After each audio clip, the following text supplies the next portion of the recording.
What's up, everybody? Welcome to episode 13 of Off the Clock. We had a change in plans. Rob couldn't make it. Hope everything's okay. But we've got Lou stepping in, my pal. Lou Michael, say hello to Hey, say a little something into the microphone there, Lou. hey guys, hey, Yeah. I'm not Rob. Nope. That is so I feel bad if you're looking for some Rob Jenkins and Lou Yeah. Michael shows up, you're gonna be disappointed. I feel it's an easy exchange. It's a 1-for-1 exchange, you know? Yeah, I don't know. It's like Yeah. making reservations for a nice meal and then being like, well, Bob Evans is open. So like, Yeah. We're all dressed up. We're all gussied up. Let's head to the Chili's. Yeah, I feel bad. Like looking at the viewer count, the two people left immediately. I was like, I get that. I'm not Rob. Like, Yeah. and there it is, another 50% gone. Well, I'm excited that you showed up, man, and came through.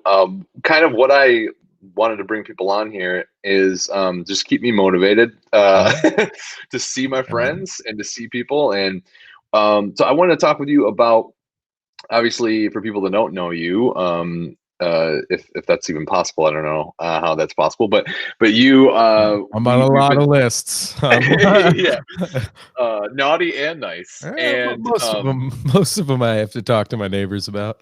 But I wanted to talk. I brought people on here to talk to people about that I think are doing creative things, and I wanted to get an insight into what drives that, what any tips that you have in terms of creativity, what's your writing process, what some of the projects that you're working on, and productivity in general too.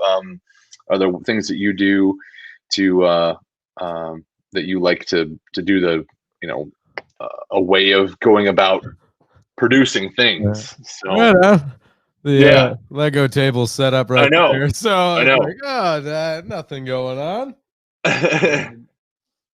No, man, that's rad. Thank you for having me on. And as a last minute Don Kelly move, I just happy to be here, Coach.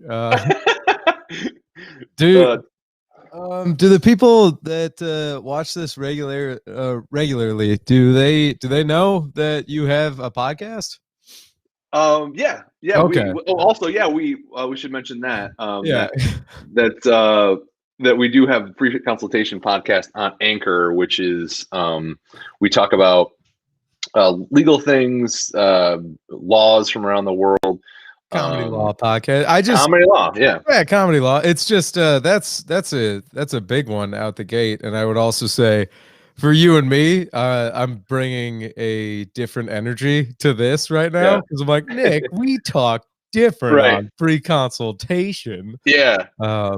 Jackie Marp. I just saw Jackie Marpa's comment. She's staying. She said so. Well, that's good. Thanks, Jackie. I'm glad that you're here. All right, appreciate that, Jackie. One of those. But yeah, thanks for reminding me, dude. So yeah, make sure you check out free consultation. I don't know. I'm partial because we do it, but it's so much fun, and I enjoy that we get to hang out virtually now, and we get to do fun stuff together. But yeah, man, that's I honestly, I know we're shameless plugging the hell out of it up front, but I've got a lot of big plans on the producing side of that, and yeah, man, I would say, up front, learning all the aspects of producing a podcast has been a lot of fun for me. Yeah, just for the setup we're doing right now, like the microphone I have, headphones, I'm using the Rodecaster just to do this. Learning different technical skills, and that's the thing, the other like technical skills surrounding creativity has been just a blast this year.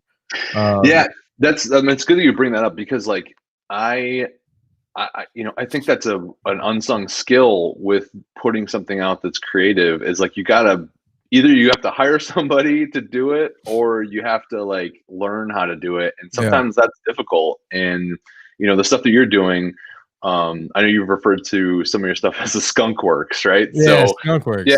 Yeah. So what's your so what's your philosophy on like some of the other projects that you're doing? And is it a bug? Yeah, What is it's that? it's A moth? January in Michigan, and we somehow still it's a fucking one of them You're stink keeping them bugs. alive. Yeah. Yeah. Hey man, I got don't worry about what's in the closets. It's incredible. Everybody here was like, oh, we're gonna get a well-spoken lawyer who's probably gonna have some solid stances on writing in the political ongoings of today. Meanwhile, old Pigpen Lou's like, welcome to the creatorium. You want to talk about creativity? That's my bug light. And this is where I build Lego. And Will Green stopped by to say hi. So Will Green, friend of the show, thanks for watching, dude. Hey, Will.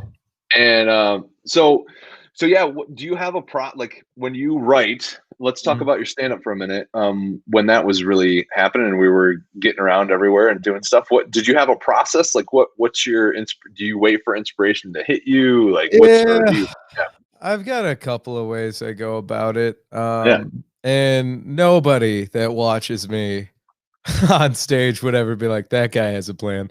Because I think somebody once described my comedy as beautiful explosions of ineptitude coming together as brilliance, and that was like Steve Hansen or something, like one of those like $20 Harvard Law compliments where I'm like, I think you just kind of insulted me, but also complimented me. Like, one of those ones where you kind of take a sip of something and you go, all right, I think thank you is in order, but I'm not sure.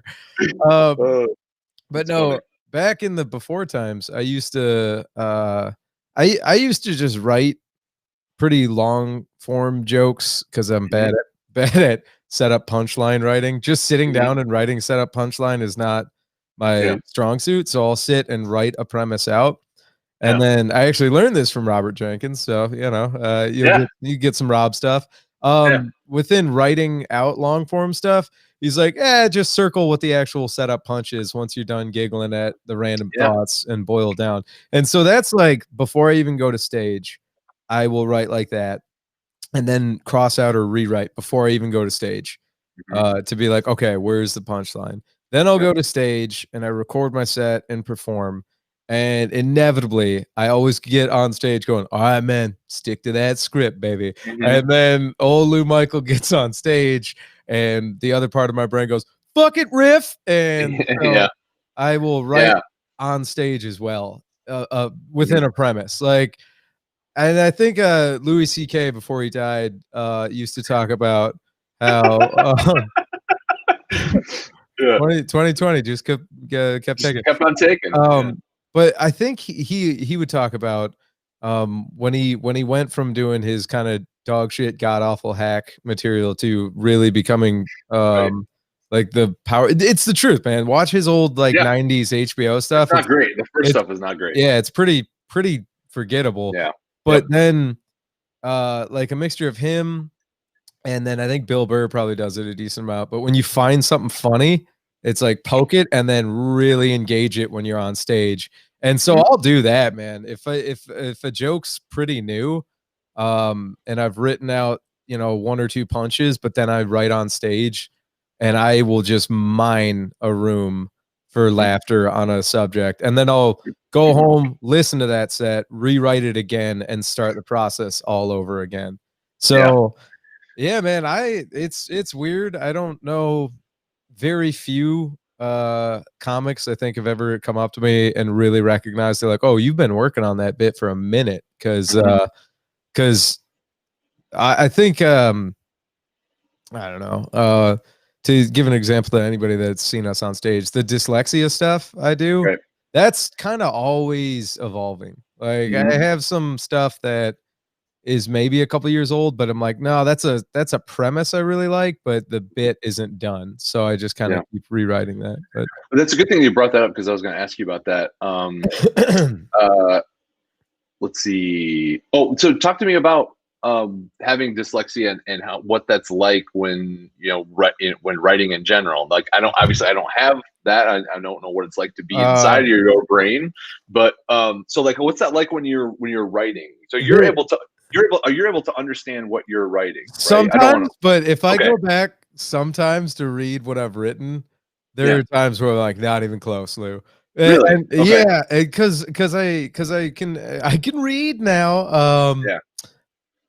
Sometimes when I'm writing, I will 100% just go, that's not how you fucking spell that word at all. But then I'll write it Okay. kind of phonetically. Yeah. So it looks like when, you know, when Speak Safe Google's trying to Right. teach people how to read and Yeah. it's a phonetic translation underneath. There's some words, and I don't have anything off the top of my head that Mhm. I will write like that. But if you were to read my notebook, you'd probably be like, "Dear Lord." Um, Mhm. but it's also different because if I'm Yeah. freehand writing and really ripping through a premise and I'm trying to keep up with my giggles, that's when it's like shorthand, scribbly, kind of like. Ugh. But when I rewrite and actually concentrate, yeah, my reading and writing's fine. I just Yeah. need it. I need to slow it down so I don't jumble up the words and letters. So that's interesting because like what effect do you think that has on um you listening to your set rather than do you listen to your things more than you think than the average person does because you have that challenge, or are Uh, you? Yeah. I don't know. I think maybe, but that's probably not because of the dyslexia. It's probably because I Mhm. really love doing stand up and I want to get Mhm. better at it. Mhm. Um, I will say I do enjoy learning by listening and viewing better than just reading. Yeah. So if there's lectures, I'd rather watch a lecture and listen to it and take my own notes rather than read a textbook. Um, if that makes any sense. Um, but no, I think listening to the sets probably help in that my brain works better in a writing mode while I'm talking Mhm. instead of like sitting in pen to paper. Yeah. So in that regard, yeah, I think you are right. I probably listen to it because I understand that as I'm performing, I will be able to make probably funnier connections and jokes, um, you know, in the moment or as I'm performing instead of just sitting down and writing. There's like Yeah. very few bits I've nailed just writing it down. And then Yeah. I think that's true. Yeah. I think yeah, that's a good. yeah, yeah. Yeah. And I think um starting out, I didn't edit enough of things. I would just move on to the next thing. And I think that's one thing that's challenging. So, I mean, what do you devote a time? It's hard to. I mean, in the before times, were you devoting a Uh, specific time to do yeah, this? yeah. So in the before times, I used to do something. I try to do it once a week. I would write pretty much every day, if not every other day. Mhm. And I also am one of them crazy fuckers that if I have a pop like moment of brilliance, I'm like, oh, I need to write something, and I'll grab like a piece of fucking trash mail and a Sharpie and just Yeah, write the premise down. So yeah, if you were to walk around my house, you'd see crazy little fucking notes all yeah, everywhere. Um, yeah. but uh,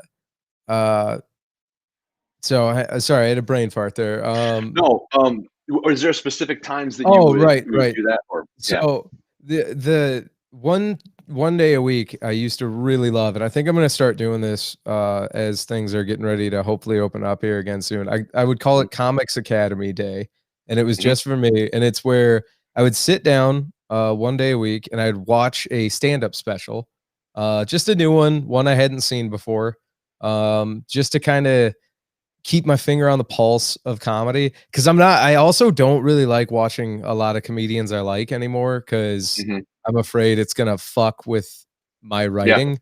But right. if I'm in a rut, I love watching other stand-up comics Mhm, because it'll just inspire me where they could have a bit about something entirely different, but because my brain's going like, that's funny, this, I'll be like three different subjects removed. But just mhm, because I'm watching a good comic or a comic I really like, it'll kind of, think of it like jumping a car battery, right? mhm. It's like completely different car and battery, but just getting a little boost from another car can get you Yeah, going again. So I would once a no, that's a week good point. watch a special, chill out, listen to a few of my sets. I also label my sets like between felt bad, or Yeah, I've seen that bombed, in your felt phone bad. before. Yeah, Yeah. it's bombed, felt bad, okay, good, great, and then killed. And Mhm. most of them are in that felt okay. I think I have a few that have been like so bad, but I know I'll get nothing out of listening to them again. Where I just go, "You did it!" like, Yeah. Right. um, but so I'll listen to that a few of those, and then after watching a special, after listening to a few of my sets, both bad and good, then I'll like jump into a notebook and rewrite old jokes, work on Mhm. premises that I have written down, and then just kind of write really, really intensely for 45 minutes to an hour Mhm. that day. And that for me is about a tap out. I could maybe write up to 2 hours, but I think for my flow state as far as creative writing for stand-up comedy is involved, about an hour. And then Yeah. it starts to turn into just Yeah. unfunny, Yeah, you unoriginal can only nonsense. yeah, it can only kind of your attention span is only for so long as a as a human. Yeah. Um, are Also, you? breaks. Yeah, Breaks are yeah. like this quarantine, I've taken a long period of time off, but if Mhm, there are any comics out there that have been grinding for years, and I say this with maybe like one of the only things I take a little bit of comedic pride in is like was I was say I would say I was one of the hardest like working or mhm, traveling comics in Michigan for like 5 years. I would mhm, do 25 nights to 30 nights a month of mhm. between open mics and shows. Uh, yo, man, taking some goddamn time off really Yeah, does refresh yeah. the page. So So let's unpack some of that stuff. So when you're doing your writing, are you do you balance that part of it just creating new, or do you have do you put on your editor hat at the same time and you're editing at the same time? Because sometimes I've listened to guys like Jerry Seinfeld talk, and what he likes to do is he treats his writing portion of his brain like a baby, and he's very like, just it's all positive, just you're doing it, way to go. And then the other part of it is the editor. You got to be very critical, and you got to be the, I think he says the can't remember, just a drill sergeant with what it is, and you got to be hard on yourself. Do you do those I, things at the same time, or? uh no offense to one of the goats, but that fucking sounds like Jerry Seinfeld's comedy, where Yeah. it sounds like baby shit whipped into a hardened joke. You Yeah. know, every one of his killer bits, I'm like, yeah, that started off probably as like, oh, this is good, and then it's like, let's make it technically excellent Right. now. But Yeah. no, it's just I don't know. I I recognize and respect Seinfeld as one of the OG goats, but Mhm. um, I I will take what brilliant people have done before me and then build on Yep. top of it. And Sure. that seems like a pretty dope old school way of doing it. But Mhm. for me and my psychotically mentally ill brain, I take the restrictor cap off when I'm writing. Okay. Uh, and I mean, I'm working on my Rasputin beard and look again. And Yeah. Yep. as to I do like his the baby analogy. Maybe is just weird for me because I'm like, "Baby, you fucking weirdo." But, like, Yeah. Right. perhaps Right. if Right. he means A child, I think, is what he right, probably right. meant, right? But if he means, like, unrestricted, go for it, Mhm. yes, I actually do that, and, I'm Yeah. gonna backpedal now and be like, "Yeah, way to go, Seinfeld." Yeah, that's what I Uh, was thinking. Are you backpedaling now? But yeah. nah, well, Yeah. it was the baby thing where it's like, I "Baby, yeah, ew." Like, I um, I think what you're or what is interesting. coddling Yeah, is, I coddling. guess. You're Yeah, coddling yeah, that part of your creative brain, because yeah. he also doesn't share anything that he writes up front with people. It's only after it's gone through a few levels of scrutiny will he share. And I'm not Oh, saying that yeah. I don't I don't find him. Obviously I respect that he's enormously talented and Yeah, has made yeah, millions and millions of dollars. I think I'm always interested in trying to find ways in which people like that have succeeded, and yeah. then trying to learn that and then synthesize it into something that works for me. So I think that was like kind of my takeaway from that. So I'm just curious. I'm always trying to learn from other people about Yeah. um, So again, what they're going doing. back to what you were saying there, is Yeah, the coddling thing, or however he writes. Um, First of all, we're covering our own asses here, but I think you can respect and recognize somebody's talent while also just being, especially in stand up, being like, it's just not for me. Like, I don't know yeah, what it is. It just doesn't do it for like it. yeah. And especially as somebody who's in the trenches of stand up comedy and way down the ladder, I'd be like, yeah, guy's brilliant. He's got his crowd. I've seen tons of different comics have tons of different styles and crowds that are for them. Mhm. Who gives a fuck? Yeah, That's so I'll leave it at that. And you yeah. There's can something learn, for everybody. Yeah. yeah, and you can learn from people who aren't your style or crowd. So I want to Mhm. go back to the two styles of his child drill sergeant type thing. When I Yeah. get into writing, I let myself write exactly whatever the hell I'm most excited about. And I Hmm. think that's how you get your best jokes. Because if I have this premise where I'm like, oh, I've been meaning to write this for weeks, but I'm not thrilled about it anymore. But I had like Hmm. oh, I want to write this right the fuck now. I write that Hmm. one because I'm excited. I'm in the moment and it's fun.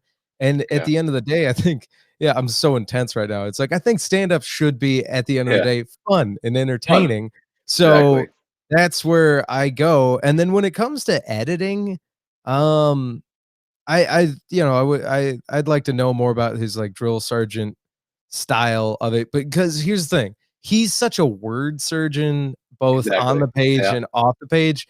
I could see him, whipping his jokes into drill sergeant thing where it's like, this is how you march every time. Mhm.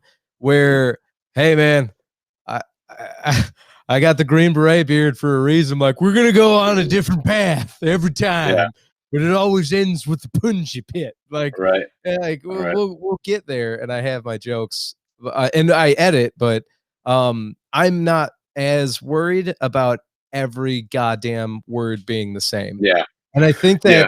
I think me personally, I'm like, it's a live performance, man. I don't want to Mhm. seem like a goddamn robot just reciting. Yeah. Yeah, I think that's true. Somebody had some questions. What am I drinking? I'm drinking that Coke and caramel, salted caramel whiskey, which I've found, and it's very good. You should check that out. It's Boyne Hills or something like that up north. They have a distillery there. Ooh. Um, and Will Green said I think some of CK's later stuff was also not great. Yeah.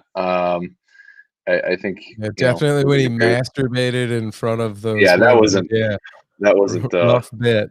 wasn't yeah. Um, his But his his last special I watched, it mhm. was like okay, but man, that first his breakout one, where he talks about the Dodge Dart and Oh yeah, hating his kids, shit yeah, like that, man. That yeah.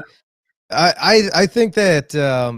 I think that kind of revolutionized a new Mhm. age wave of a lot of comics. For sure. Yeah. Because it was just it's that observational stuff, but just taboo after taboo again. Right. And Yeah, you and know, he's yeah, such a. I mean, obviously everyone makes fun of me because I'm a bald white man with a beard and I have a kid, and but I think what really spoke to me is just like how you said that, how he was able to take this persona, which when he comes out, he seems like a likable, everyman kind of person. But then yeah. some of the things that he will say, he builds up a way of doing of He getting your trust, and then we'll play with that. weirdly I love enough, that. I don't know, this might be mean, but he like owned loser energy to the point Yeah. where it became hilarious and then winner. Like Yep. he took the stance of like being a loser, uh and just pointing out how much it fucking sucks. Yeah. And because we've all been losers, it's Hmm. hilarious. Yeah. Um, and I think it was a new level of relatability. But And you that's know, a good jumping off point. I want to get to some things. Well, I'm going to ask you about your voice, quote unquote, yeah, in a yeah. minute here. So get ready for that. So Luke Nesbitt says, "What's up, boys? Hey, Luke, thanks for Hey, checking me Luke. out, man. I gotta hit you up on we gotta play some Call of Duty soon, so we can play Warzone together. Sam Cho says, I'm better than Seinfeld. I'm better than Seinfeld is both pretentious as hell and not hard to claim because it's not hard to be true. Catch 22. What was that? I'm better than Seinfeld is both pretend. Oh, I'm better than Seinfeld is both pretentious as hell and also not hard to claim because he's not. It's not hard to be true. Catch 22. I don't know. I don't get that. I missed it. I missed Yeah, it. I We got. think I'll were have we Sam. just I'll have you on. what's up? Oh, I'll have Sam on. You explain what do you mean? yeah. But so I want to ask you what because we were talking about. Hey, was that guy implying that we said we're better than Seinfeld? Oh no. Oh, I was like, that's not what No. we said at all. No, But no, no, okay. no. So talk to me about. What do you think the role of? Because I remember when I met some older people and I read some books on writing in general, is like, what's your voice? Where are you coming at this from? What's your point of view? You've been doing this a while? What do you think your point of view would be? Do you use that when you write? What's anything that? I don't know, man. I've only really been at it 5 years, Mhm, and I'm kind of not counting the months off because mhm, I'll by next October I'll be near 6. But I'm like, we had a weird year, so um, and then I don't know, man. It's weird to me because I know some comics who are so hell bent on time and how long they've been doing it and where they should mhm, be. Like I know comics that have been doing it for 2 years and they're actually pretty good. Some that are 3 and they think they have some shit figured out. mhm, And uh sometimes I'll see people 3 years in that are really bad and then mhm. by year 7 they're incredible. So for me, I don't know, I'm still in an experimental stage Yeah, of my comedy because uh, I would go up and usually be pretty high energy voices. I would say I'm probably a louder, energetic comic with yeah. some moments of writing here and there. Mhm, Um, but I'd like to explore, controlling the pace more. And I've done that before. I've have sets that sound like entirely different comics where I've mhm. done well and I've done terrible. And both styles. So I don't know, man. I'm very much still in an exploratory area of what my voice is. And it's funny because some of the other Lansing comics do pretty solid Louis Michael impressions. And Mike Logan kind of does one that's like pretty good too. But Yeah, the thing of it is, it's not how I wanna sound later, so I'm still working on yeah, it. If that makes sense, I'm yeah. like, No, that makes that's sense. how I really sound." Mhm, Kinda can be cheesy at times, mhm. and not as enduring as I'd like it. Um, but Well, I think positive spin on that, it means that you've consistently been able to do things a certain way that people are able to maybe yeah, use yeah, that.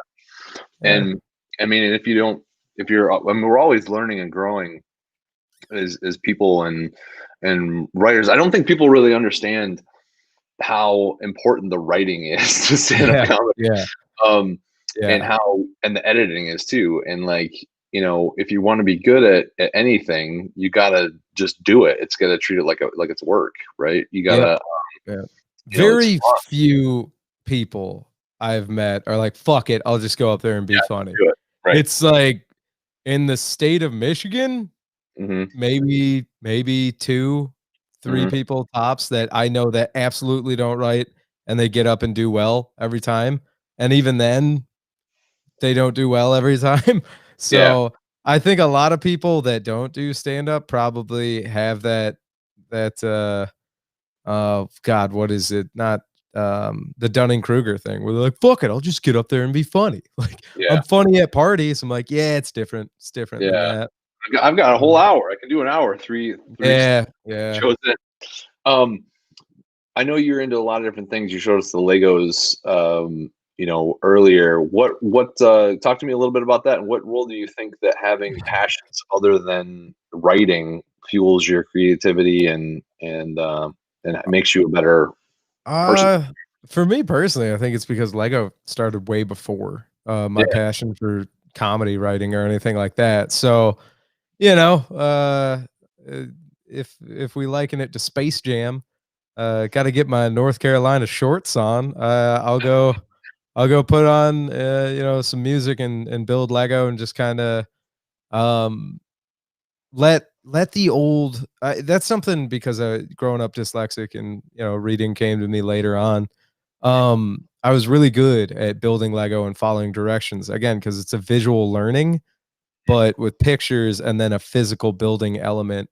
Um, and so that was good at, like, following structure and direction, but then later on and what I do now, because I'm one of those weird Lego guys that buys multiple sets to let a few appreciate and value, but I'll build one set exactly how it's supposed to be built, and then I challenge myself to take that same set, like another version of it, open it, and build something entirely different, but oh, still use all the pieces. Like, oh, that's cool. I make myself use all the pieces of that set.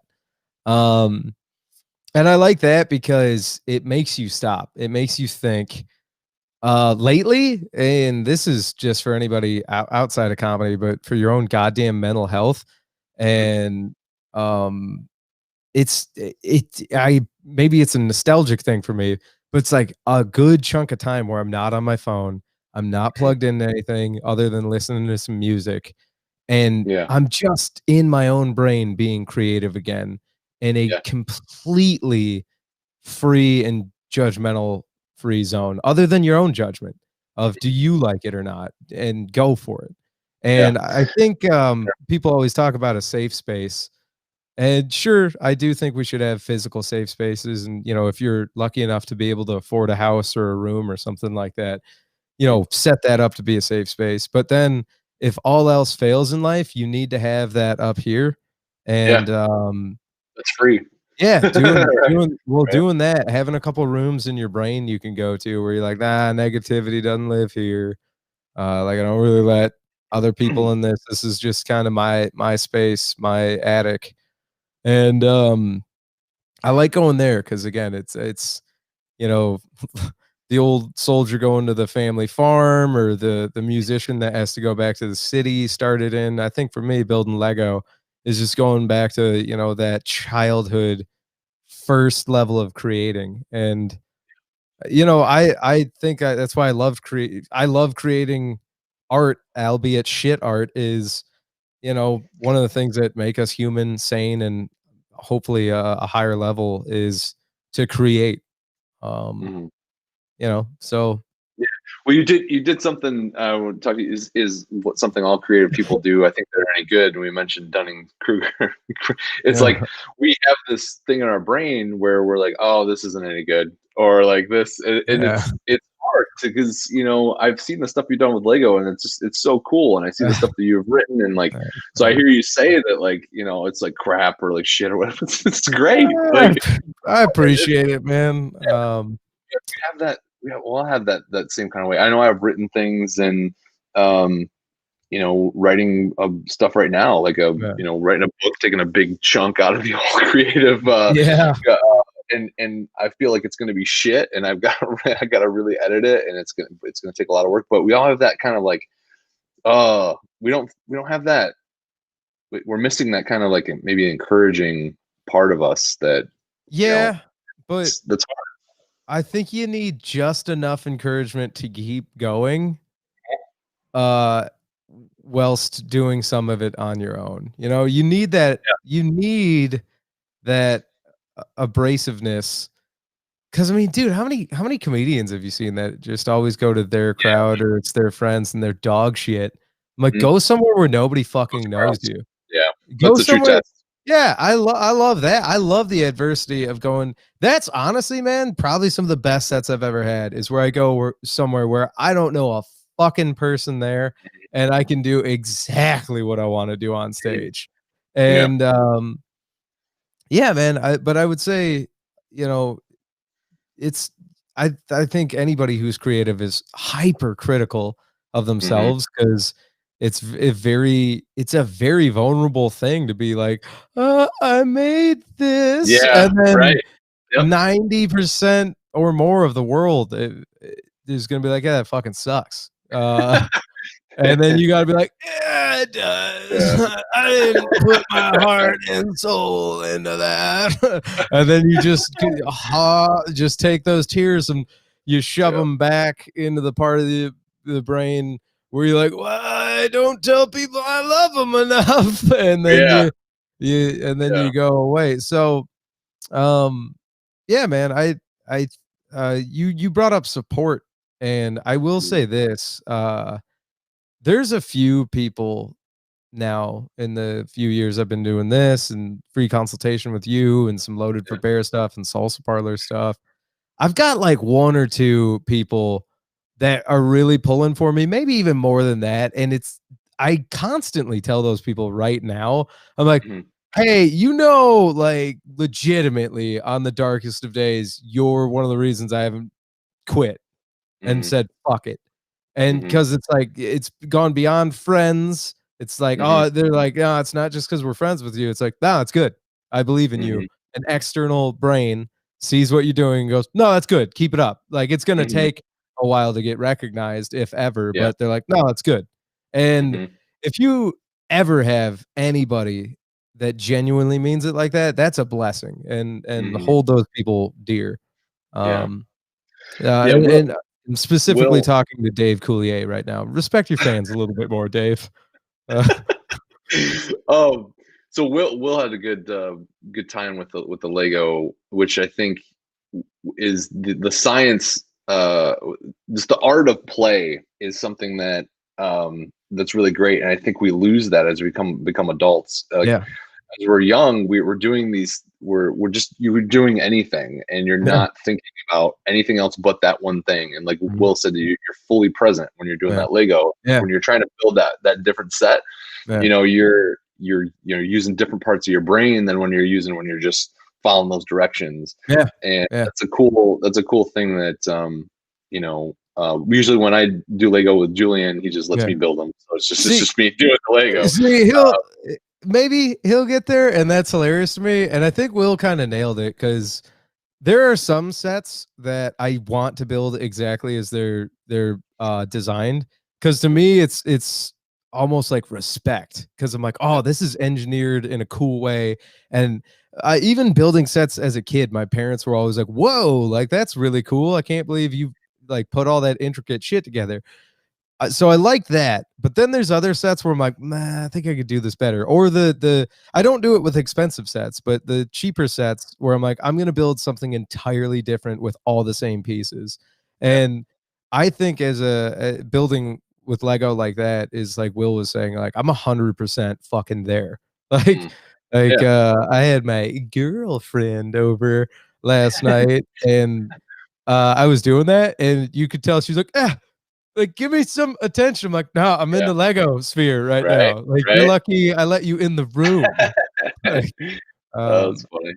but Um, yeah, man. Deggy's watching, says watching this naked on the toilet. So, Yeah, he is. good. Um, so yeah, Hey, I'm glad this year, just didn't didn't, phase Deggy. If yeah, anybody really came out of 2020 untouched.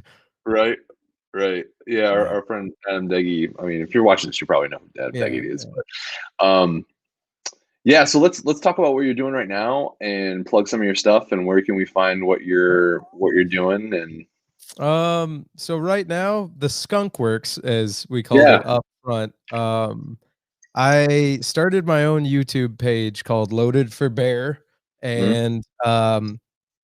and I started it mainly because Salsa Parlor, another plug coming later. We were always making sketches and writing Yeah. together, but it took a village, and we had a guy doing camera work, editing. All of us were writing, all of us were performing, and I remember, Zach, one of the guys living here, was always telling me, he's like, "Hey man, this is great," but it really was like a teach a man to fish moment, where he's like, "Yeah, like." If all of us learn how to do this, eventually we'll all be able to do better. So Loaded Mhm. for Bear, I started a YouTube page that is like a soft reboot, or I'm trying to do a little tip of the hat to the Red Green Show, where Yeah, it's that's a great show. I love the Yeah, Red Green Show, yeah. and I'm slowly, I think, giving it a little bit more Red Green energy, some vibes, if you will. I know you're into vibes, Yeah, I and am. um, Crystals. yeah, crystals, baby. So check that out. It's me making all kinds of makeshift survival gear, and then Red Green Show segment that I'm really starting to capture is when he would do the voiceover when he's like Mm, building the thing. So it's yeah. like you see the B-roll of it being built, and then he's making jokes on the voiceover. I'm really trying to nail that now. We plug free consultation. Salsa Parlor is a stand-up comedy show, and then a group of guys I live with are also comics, and we started making sketches because of the Yep. quarantine. That's Nice. on Instagram, YouTube, and then if you guys, I don't know if anybody ever wants to interact with me. Like you said, all of our friends are probably watching, but at Mhm. Lou the Surgeon on Instagram is Yeah, probably the only social media I really interact with. Facebook I use as strictly promotion for stuff. And then Loaded for Bear 308 on Instagram as well. So cool, at Lou the Surgeon on Instagram though. So cool. both of them, two of them. Long All winded. right. Thank you. Appreciate it. Yeah, man, I appreciate you coming on, and Ah, we're gonna try and record another episode tomorrow night, hopefully, of yeah. free consultation, Yeah. and Yeah. maybe we can adapt this as trying to bring more people in to our. I'm bad about that Facebook page about getting people Hamster on that, Nation. but Yeah, we yeah, can talk off mic. I do we have have some big 1,300 plans. followers on that page, by the way. Have you seen that? What? 1,300 followers on the free On the free consultation com page. it's gotta be mostly foreign people It's thinking we're mostly doctors. Filipino people. Awesome. That think we're doctors, Incredible. Filipinos and Indians that think we're doctors. We have to find something to do with that target demo, I and once we do that, we'll just blow up. We'll. see, I disagree. I think we're already doing enough. It I seems guess to be it's blowing true. up on their own, man. That's incredible. I have neglected that page as well. Yeah, check it out. Alright. Yeah, Alright. promote your stuff on there. So, Yeah. Yeah. um, Let's but I go really be appreciate you. famous comics in the Philippines. Yeah, I really appreciate you coming on. I appreciate you everyone checking out and saying hi. Adam is still watching The Snake on the Toilet, and his legs fell asleep. I gotta have Deggy on if he will join as well. We do the interview portion of this every Wednesday night at 7 o'clock. Check this out. I do Facebook Live every day. At some point during the day, I'm going to do it for 365 days, and I'm loving every minute of it. No matter if anyone's watching, so it's just fun hanging out with you, my man. And Cool. I will see you guys later. Have a good rest of your night. All right, take care.